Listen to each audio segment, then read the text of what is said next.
nessa noite abrir a nossa Bíblia no livro de Gênesis, capítulo 1. E como esse mês de maio é o mês da família, e como nós entendemos que a palavra de Deus ela é a instrução principal e única que nos orienta sobre a questão da família, então eu gostaria de nessa noite meditar um pouco sobre a questão da família, mas falando particularmente, especificamente sobre o propósito de Deus ao criar a mulher, porque hoje também é o Dia das Mães, então é uma oportunidade que nós temos de refletir sobre a criação, sobre o propósito e sobre a restauração da mulher do ponto de vista do Evangelho, que certamente é a verdade absoluta que nós cremos com toda certeza. E aqui em Gênesis capítulo 1, versículo 27, diz assim: criou Deus, pois, o homem à sua imagem, a imagem de Deus o criou, homem e mulher os criou. A partir do século XIX, mais ou menos, começou a surgir um movimento muito forte, muito dinâmico, e que tem de uma certa maneira aumentado a sua influência cada vez mais, que é o movimento feminista. Dificilmente nós paramos para pensar e para refletir sobre o movimento feminista, mas a grande verdade é que à medida que nós entramos no século XX, no século XXI, esse movimento ele tem enraizado em todos os setores da sociedade, universidades, família, igreja, e o grande discurso dessas mulheres é que elas desejam e acreditam sinceramente para que a mulher seja realmente liberta de toda forma de opressão da tradição judaico-cristã. Ela precisa então se desvencilhar ou abandonar o seu papel como esposa, como mãe, para tentar ser feliz fora daquilo que nós entendemos ser o propósito de Deus revelado nas Sagradas Escrituras.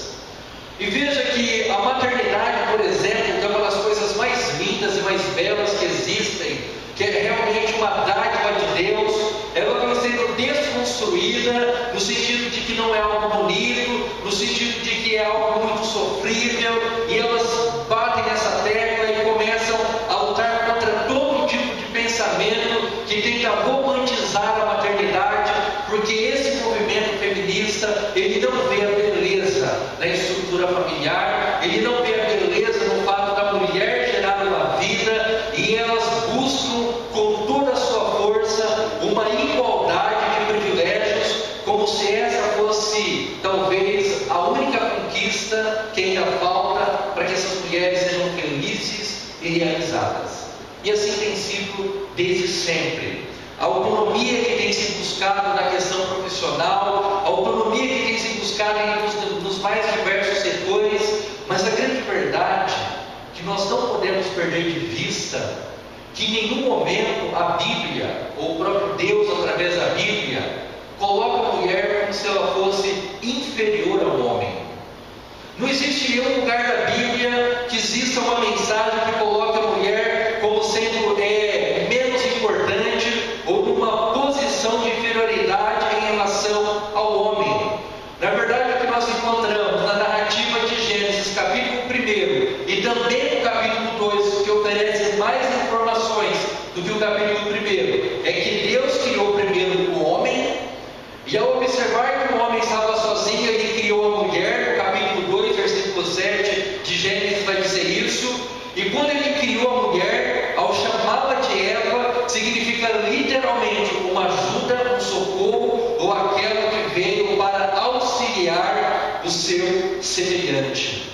Mas é interessante porque quando Adão encontrou-se com Eva, imediatamente depois da criação de Deus, a partir do versículo 23, ele olhou para aquela mulher e disse: ela é osso dos meus ossos e carne da minha carne, e chamar-se-á varoa, porquanto do varão foi tomada. Segundo alguns estudiosos, essa é a primeira poesia que nós encontramos no livro de Gênesis, quando Adão olha para sua esposa, para sua mulher, Eva, e ele fala: finalmente, o Senhor deu alguém para mim, que é osso do meu osso, que é carne da minha carne, e e vai se tornar agora a minha mulher. Mas veja que em todo momento nós encontramos uma igualdade no sentido de importância, de relevância, no sentido de criacional de Deus, e ao mesmo tempo que Deus coloca ambos como semelhantes e como iguais, por serem criados à imagem e semelhança de Deus, Deus estabelece funções e responsabilidades distintas. E esse é o grande ponto que a maior parte das pessoas não entendem e não compreendem. Que Deus colocou a mulher para auxiliar o homem e fazer dessa mulher alguém que complementasse e fizesse, então, ambos fizessem e se tornasse uma família perfeita. O problema que nós poderemos identificar é que a ideia de não ser protagonista de uma história é o que incomoda a maior parte das pessoas. A maior parte das pessoas gostam de ver o seu nome nos créditos finais, atribuindo a essas pessoas um reconhecimento. Todos nós gostamos de reconhecimento, mas quando nós desejamos um reconhecimento demasiadamente, nós estamos revelando a nossa idolatria. Em que sentido? No sentido de que eu quero ser o protagonista, eu quero que as pessoas vejam a minha importância, eu quero que as pessoas percebam que se eu não fizer alguma coisa, esse projeto não pode ser desenvolvido. Então o desejo de protagonismo é o que tem levado tanto o movimento feminista como qualquer outra pessoa a uma frustração total, porque na história da redenção nós não somos protagonistas. Nós somos auxiliadores de Deus. O próprio Deus, movido pela sua virtude e pela sua grandeza, Ele mesmo se descreve como alguém que auxilia. Lá em Deuteronômio, capítulo 33, para os irmãos terem uma ideia, diz assim: isso é o que o Senhor disse a Judá: ouve ao Senhor a voz de Judá, e introduze-o no seu povo, com as suas mãos peleja por ele, e se tu ajuda contra os seus inimigos. Moisés está descrevendo Deus como alguém que estava ajudando a nação de Israel a vencer os seus inimigos. No Salmo 33, versículo 22, o salmista declara: nossa alma espera no Senhor, nosso auxílio e escudo. E o próprio Deus, Ele então se coloca na posição muitas vezes de ser um auxiliador, de ser alguém que veio para ajudar o seu povo nas mais variadas adversidades e circunstâncias. E poderíamos falar do exemplo máximo do Senhor Jesus Cristo. Não existe ninguém que exemplifique melhor a função de servo ajudador do que Cristo. Quando Deus criou a mulher, no caso Eva, que é a representante, a mãe de todos nós, Ele atribuiu a ela uma responsabilidade de muita dignidade. E ao colocar essa mulher como auxiliar de Adão, na verdade Deus estava estabelecendo tudo da mais perfeita harmonia possível. E o próprio Cristo, como nós mencionamos anteriormente, Ele veio para servir e não para ser servido. Então por que as mulheres, ou esses movimentos, eles acham que é uma ofensa a posição de ser uma auxiliar do homem? Agora, uma coisa nós não podemos negar. Culturalmente falando, depois do pecado de Adão e Eva, a mulher, em diversas culturas, ela era tratada como um ser inferior. Olhando para a cultura judaica, por exemplo, na época dos dias de Cristo, segundo o estudioso, os judeus olhavam para as mulheres e filhas como objetos inferiores. De fato, o judeu costumava agradecer a Deus todos os dias pelo fato de não ter nascido uma mulher, e sim um homem. Isso é uma afronta. Pelas leis judaicas dos dias de Cristo, as leis desenvolvidas pelos sábios judeus, a mulher não era considerada como uma pessoa, e sim como um objeto. Por isso ela era usada como moeda de troca. As mulheres não possuíam nenhum direito absoluto. Esposas e filhas estavam à disposição de seus maridos e pais para dispor das mesmas como bem entendessem, e as mulheres não eram aceitas como testemunhas nas cortes de justiça justiça, porque eram consideradas mentirosas, contumazes. Mas esse é um desvirtuamento da cultura judaica. Olhando para a cultura dos gregos, no mesmo período, eles desenvolveram uma espécie de cultura onde o companheirismo entre a esposa e seu marido era praticamente impossível. Segundo os gregos, as suas esposas, elas deveriam ser usadas apenas para procriar. Depois elas esperavam que suas esposas cuidassem do lar, supervisionassem a educação dos seus filhos legítimos e eram usadas apenas como instrumentos de prazer e companheirismo. Não era uma virtude procurada pelos gregos nas mulheres. A vida familiar foi extinta na Grécia praticamente e não existia nenhuma fidelidade nos relacionamentos, porque a mulher não passava de um objeto. E já no Império Romano as coisas eram muito piores. Por todo o Império se respirava uma atmosfera marcada pelo adultério e pela prostituição. O casamento como instituição estava caminhando para uma dissolução definitiva. Filhas e esposas estavam sob o controle absoluto de seus pais e maridos e eram vistas e tratadas como objetos, como pessoas imbecis. Inclusive o termo era imbecilitas, de onde derivamos a nossa palavra imbecil. Então veja, tanto os judeus como os gregos e como os romanos, eles ridicularizaram e perverteram a importância da mulher. Mas quando Cristo ele veio a esse mundo, ele não apenas traz uma mensagem para essas mulheres, como de uma maneira muito poderosa e muito honrosa, ele resgata a dignidade das mulheres. Só para os irmãos terem uma ideia, nesse texto de João, capítulo 4, nós não leremos por inteiro, mas no versículo 21 até o versículo 26, nós encontramos o relato de quando o Senhor Jesus Cristo encontrou-se com a mulher samaritana. Se as mulheres já eram vistas como um ser inferior, a samaritana era pior ainda, porque os judeus odiavam os samaritanos. Mas olha que interessante, quando Jesus se aproxima daquela mulher e eles começam a ter um diálogo sobre onde deveria ser o lugar da adoração, onde deveria ser o lugar certo para que os verdadeiros adoradores adorassem ao Pai, e quando Cristo começa a falar sobre os adoradores que adoram em espírito e em verdade ao Pai, a primeira vez que ele se revela como o Messias prometido é a uma mulher.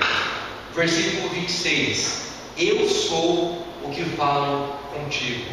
Na verdade, Jesus estava respondendo a pergunta no versículo 25, quando a mulher pergunta sobre o Messias chamado Cristo, e quando ele viria, anunciaria todas as coisas. Então imagine a cena, aquela pobre mulher que já tinha 5 maridos, considerada como uma prostituta na época, uma mulher que não tinha esperança de absolutamente nada, uma mulher ridicularizada, desprezada, discriminada, mas o Senhor Jesus Cristo veio ao encontro daquela pobre alma perdida, da mesma maneira que a nossa alma estava perdida antes de Cristo, e Ele simplesmente se apresenta para ela dizendo: eu sou o Messias, e eu estou falando com você.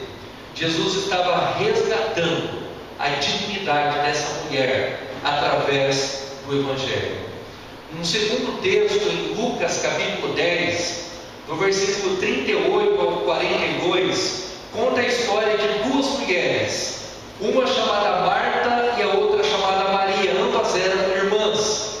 Diz o versículo 40 que Marta ficava de um lado para o outro, ocupada com muitos serviços, e num determinado momento ela procura o Senhor Jesus Cristo e fala: Senhor, enquanto eu estou aqui trabalhando, me desgastando, enquanto eu estou aqui cuidando de todas as coisas, a minha irmã só fica aí sentada aos seus pés e ela não me ajuda com nada. É como se ela estivesse dizendo: minha irmã é uma inútil, manda essa mulher levantar e me ajudar, porque há muito trabalho. O que Cristo diz? Versículo 41: Marta, Marta, andas inquieta e te preocupas com muitas coisas. Ou seja, tudo que você está preocupada é inútil. Entretanto, pouco é necessário, ou mesmo uma só coisa. Maria escolheu a boa parte, e esta não lhe será tirada. Imagine a beleza da cena, daquela mulher sentada aos pés de Cristo, alimentando-se das palavras ditas diretamente pelas palavras do Senhor Jesus Cristo. E ao sentar-se aos pés do Senhor Jesus Cristo, ela foi definida como alguém que escolheu a boa parte, e essa atividade é mais importante do que qualquer outra atividade. E mais uma vez nós vemos uma mulher no centro de um dos ensinamentos mais importantes da igreja cristã, que é o fato de nós escolhermos a boa parte. Não era um religioso, não era um homem, não era nem sequer um discípulo. Era uma mulher que, segundo a sua própria irmã, estava desperdiçando o seu tempo. E o último texto que eu quero que os irmãos observem é o texto de Lucas, capítulo 8, do versículo 1 ao 3, quando fala que Jesus ele estava pregando e anunciando o Evangelho do Reino com seus 12 discípulos, mas o versículo 2 diz que algumas mulheres acompanharam Cristo. E quem eram essas mulheres? Mulheres que haviam sido curadas de espíritos malignos e de enfermidades, das quais Maria Madalena era uma delas, e haviam outras mulheres acompanhadas. E essa mulher chamada Maria Madalena, ela era possuída por 7 demônios. Então nós encontramos mais uma vez, no centro do ministério de Cristo, as mulheres ocupando um lugar fundamental, a tal ponto delas acompanharem enquanto Jesus ia pregando e anunciando o Evangelho do Reino. Então, depois da ressurreição de Cristo, nós encontramos essas mulheres ali também em volta do túmulo de Cristo, e essas mulheres, elas eram mulheres comuns, tinham seus pecados, mas ao serem perdoadas por Cristo, elas foram restauradas pelo Senhor. Mas a última parte dessa mensagem, eu quero falar exatamente sobre a questão da restauração das mulheres, ou de nós de uma maneira geral. Porque a dignidade do ser humano, ele não está no fato de ele estar empenhado em projetos, de ele estar empenhado em, por exemplo, em ideologias, mas o grande valor dessas mulheres, ele se dá exatamente no exato momento em que elas foram restauradas e experimentando assim o novo nascimento. Toda a fonte do sofrimento e da frustração das mulheres, das mães e de todo mundo, com toda certeza, é o pecado que já vem contaminando a criação de Deus. Então é importante que nós entendamos que as homenagens, elas são importantes, é lógico que são. O reconhecimento é importante, é lógico que é importante, mas o que nós precisamos sobre todas as coisas é que os nossos corações sejam restaurados. E Cristo está mostrando que só o Evangelho pode fazer isso. Como que uma mulher, uma mãe, ela pode viver para a honra e para a glória de Deus, quando ela volta para o propósito para o qual ela foi criada? Nós não estamos aqui falando que as mulheres agora devam voltar para as cozinhas e abandonar os seus trabalhos. Não. O que nós estamos resgatando e enfatizando é que, da mesma maneira que Deus estabeleceu propósitos para o homem, a mulher também, ela tinha e tem propósitos que foram estabelecidos por Deus. E a relevância, alegria, prazer e realização só podem ser alcançados à medida que nós voltamos para o propósito original. Lá em Colossenses capítulo 1, versículo 15, diz que Cristo é a imagem do Deus invisível. Mas em Romanos capítulo 8, versículo 29, diz que Deus nos predestinou para sermos conforme a imagem do seu Filho. Então há um chamado que ecoa por todo o universo e para cada um de nós. E esse chamado, ele diz respeito à restauração, à redenção e à remissão dos nossos pecados. Resumindo, o que nós estamos fazendo e devemos fazer a cada dia é voltar os nossos olhos para aquilo que a Bíblia nos ensina sobre o propósito original de Deus na criação. Então, tão importante quanto as homenagens é nós enfatizarmos a necessidade de ouvirmos esse chamado, de mães que instruam seus filhos no santo temor de Deus, de mulheres que vivam a palavra de Deus conforme claramente é ensinada, porque a melhor coisa e mais poderosa que Cristo fez por todas essas mulheres foi redimi-las dos seus pecados e dar uma relevância espiritual para as suas vidas dentro do reino. Que Deus assim nos abençoe e que todos nós, como pais, como homens, como mulheres, como mães, como jovens, como filhos, como independente de qualquer coisa, possamos voltar os nossos olhos para os propósitos que Deus tem estabelecido a cada dia para a nossa vida e para a nossa existência. Porque nós não precisamos nos libertar dos conceitos bíblicos. O que nós precisamos é nos agarrar a eles e viver de conformidade com eles. Porque somente o nosso Criador sabe melhor do que ninguém o que realmente nós necessitamos. Amém? Vamos nos colocar em